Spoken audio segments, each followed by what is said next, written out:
Bueno, ¿cómo andan? Nuevamente los molesto. ¿Qué tal? ¿Qué cuentan? Es un tanto complicado para mí el tema de dar clases de esta forma, porque uno está acostumbrado a tener un ida y vuelta cuando dice buenas tardes que le contesten y demás. Pero bueno, no es excusa. Vamos a ponerlo mejor como para tener una buena clase y que puedan ustedes entender los conceptos. Voy a tratar de no hacer demasiadas pausas, que sea esto fluido, aunque me equivoque.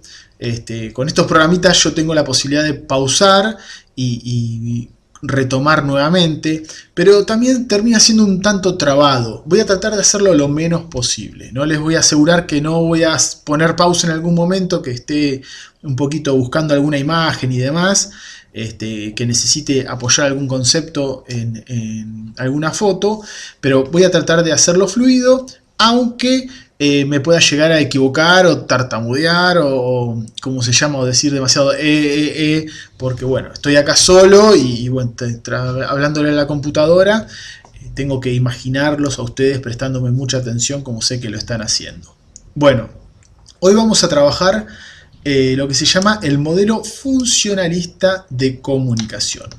Vamos a estar viendo en los próximos días varios modelos de comunicación para que ustedes vean cómo se analizaron los medios a lo largo de la historia.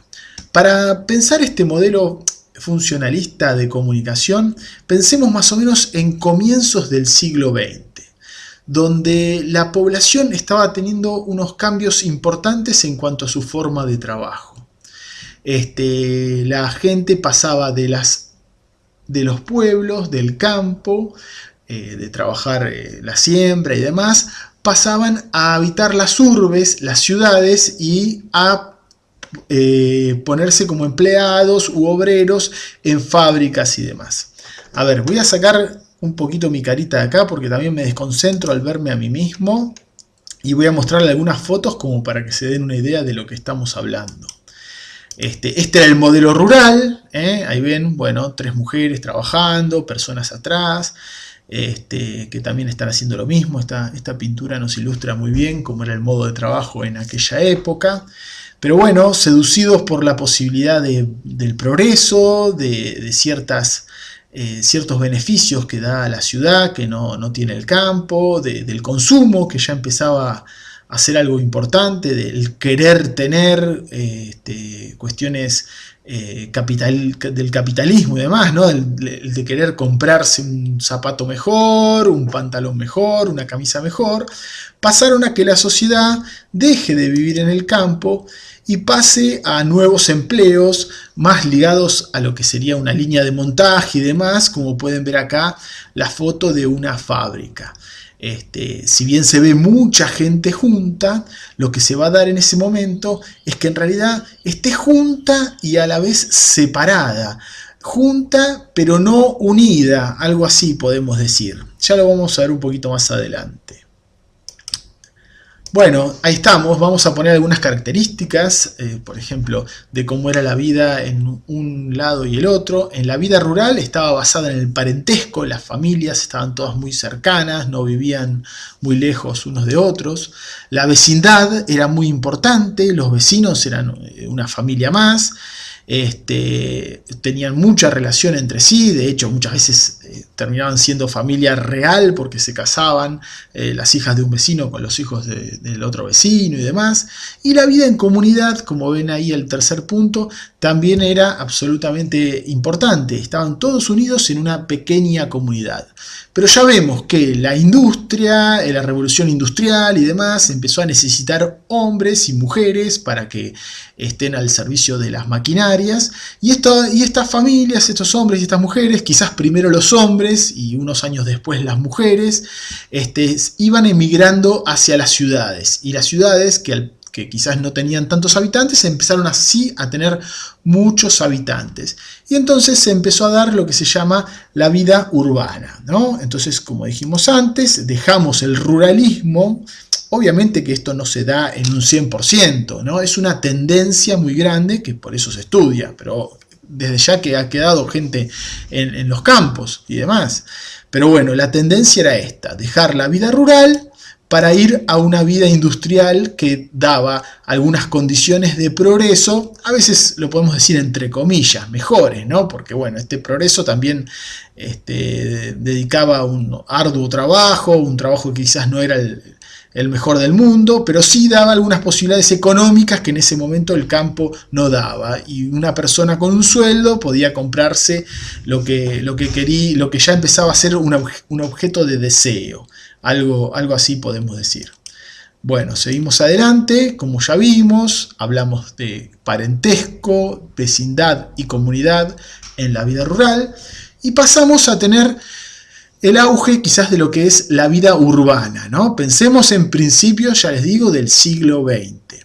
Toda la revolución industrial podemos decir que se dio a través del siglo XIX, y en el siglo XX las urbes, las ciudades, empezaron a crecer de una forma importante. Muchos individuos, muchas personas había en las ciudades, pero a su vez estaban pocos vinculados entre sí. Ese parentesco y esa comunidad que había en la vida rural no la había en la vida urbana. Mucha gente, pero también de alguna forma desvinculada, con poco vínculo unos con otros. Bien, seguimos adelante. Llegamos así a una sociedad de masas. Esta sociedad industrial donde requería la fuerza de trabajo de muchos obreros, de muchas personas, que para tentarlos les ofrecía un salario bueno, como para decir, vengan, dejen el campo, vengan a progresar a la ciudad. Estas personas, estos individuos, quienes han sido nuestros abuelos, nuestros bisabuelos, tomaron muchas veces esa decisión, fueron a las ciudades, se emplearon en distintos oficios, distintas tareas, y pasaron a conformar la sociedad de masas. ¿Qué podemos ver si hablamos de sociedad de masas? Bueno, miren, esta es una foto icónica del Empire State de Estados Unidos, donde fíjense cómo era el trabajo arduo de la gran ciudad, que esta gente almorzaba sentada en un andamio a cientos de metros, ¿no? Cualquier movimiento en falso, fíjense los que yo veo en la pantalla a la izquierda, se están prendiendo un cigarrillo y demás, algunos están comiendo, otros están charlando. Cualquier movimiento equivocado terminaban muertos, no había ninguna otra posibilidad. O sea, este era el trabajo en teoría mejor que ofrecía la gran ciudad. Bueno, obviamente después van a venir los derechos laborales y demás, y un poco mejor vamos a estar, pero como para que se den una idea de esta sociedad de masa que empezaba a existir en el siglo XX. Vamos a la siguiente imagen. Bueno, aquí vemos lo que puede ser la salida de una fábrica, la salida del subte, la salida de una estación de tren. Pensemos acá en Buenos Aires, en Retiro, Constitución, en el subte C, la cantidad de obreros que se movían de un lado para el otro. Daban estas escenas que eran únicas en la humanidad hasta ese momento. Hasta ese entonces la vida era básicamente en el campo o en los pueblos. Bueno, estas escenas pasaron a formar parte de la vida cotidiana. Vamos a la siguiente. Bueno, también vemos acá como un líder le podía hablar a la masa en ese momento, ¿no? Todos juntos escuchaban una voz de mando, esto por la bandera que se ve ahí sobre la mesa. Esto es evidentemente Estados Unidos, algún político y demás hablándole a la multitud. Estas escenas que se empezaron a ver en el siglo XX van a ser el contexto necesario para que se desarrolle, como decíamos al principio, la teoría, el modelo funcionalista de comunicación. Bien, bueno, ¿qué nos va a decir este modelo funcionalista? Acá lo tenemos. También se lo conoce como la teoría de la aguja hipodérmica. Ahí falta un acento en la E de dérmica, porque es una palabra esdrújula, o de la bala mágica. En este modelo se cree que todo el poder está del lado del emisor y que el destinatario es esta masa grande de gente que es, digamos, que no tiene relación entre sí y que es fácilmente influenciable, podemos decir de esta forma, totalmente influenciable. Este modelo funcionalista se basa en el conductismo, derivado de la psicología, en donde se piensa que todo estímulo ofrece una respuesta y que se puede prever la respuesta por el tipo de estímulo que se le puede dar. Entonces, si lo pasamos si pasamos esta teoría del conductismo a lo que sería el modelo funcionalista de comunicación, más abajo, emisor-receptor, se puede decir que el emisor es el que tiene todo el poder y que, dado un mensaje, va a influenciar de manera total al receptor. El receptor sería esta masa, a ver si la vemos de vuelta, esta masa uniforme de personas, pero que si bien están todas juntas, no están conectadas como si lo estaban en el modelo rural. ¿Se acuerdan? En el modelo rural, ¿dónde lo tenemos? Acá, donde había parentesco, comunidad, vecindad. Esta masa es totalmente uniforme e influenciable, y entonces cualquier estímulo que se pueda dar de parte del emisor va a provocar una respuesta por parte del receptor. Esta teoría basa en el poder absoluto que se creía en ese momento en los medios de comunicación, como les repito, comienzos del siglo XX. Como les reitero, para esta teoría funcionalista, aplicada a los medios de comunicación, donde vemos aquí emisor y receptor, los emisores se considera que influyen decididamente sobre la gente, sobre el receptor. Para este modelo funcionalista, los mensajes mediáticos impactan directamente en la gente y cumplen sus objetivos. El receptor es totalmente pasivo y se adecúa al estímulo que le envía el emisor. Para esta perspectiva, todo el poder es de los medios, ya que estos pueden determinar las conductas de los receptores al recibir mensajes que inevitablemente llegarán a la audiencia para generar en ella las conductas previstas por los emisores. Pensemos también en la forma en que se consumían los medios de comunicación en ese momento. Pensemos en las masas, en esta masa, que se reunían alrededor de las radios, que había radioteatros, había informativos y demás, y todos escuchaban los medios de comunicación.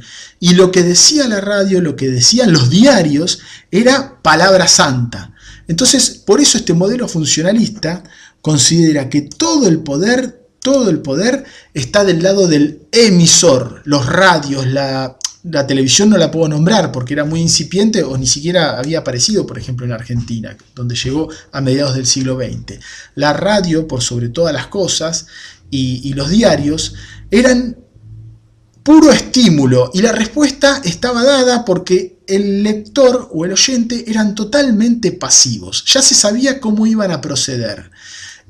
Así pensaba esta teoría funcionalista. Pensemos en los grandes líderes y los grandes discursos que daban por radio en aquellos momentos, y las multitudes los escuchaban muy atentamente y lo consideraban casi como una palabra de Dios, una palabra irrefutable, la de los medios de comunicación, la radio por sobre todas las cosas. Bueno, y para que tengan un ejemplo de cómo se veían los medios en ese momento, donde este modelo funcionalista, digamos, que se puede ver de una manera muy muy clara. Recuerden, modelo funcionalista o de la aguja hipodérmica o bala mágica, estamos hablando de lo mismo, absolutamente lo mismo. Es donde está todo el poder del lado del emisor, donde el estímulo provoca una respuesta asegurada. Para que tengamos un ejemplo concreto, les voy a contar una experiencia que tuvo como protagonista a este señor, Orson Welles. Orson Welles era un artista, un locutor, un publicista, quien también tuvo el privilegio de dirigir una de las películas más importantes del siglo XX, como fue El Ciudadano Kane. Este señor, en 1938, hizo una broma, digamos, podemos decir de esa manera, a través de la radio, y provocó una situación inesperada hasta ese momento. En lo que sería para nosotros, creo que es el 28 de diciembre, ¿no? El Día de los Inocentes, bueno, él en su programa de radio hizo un teleteatro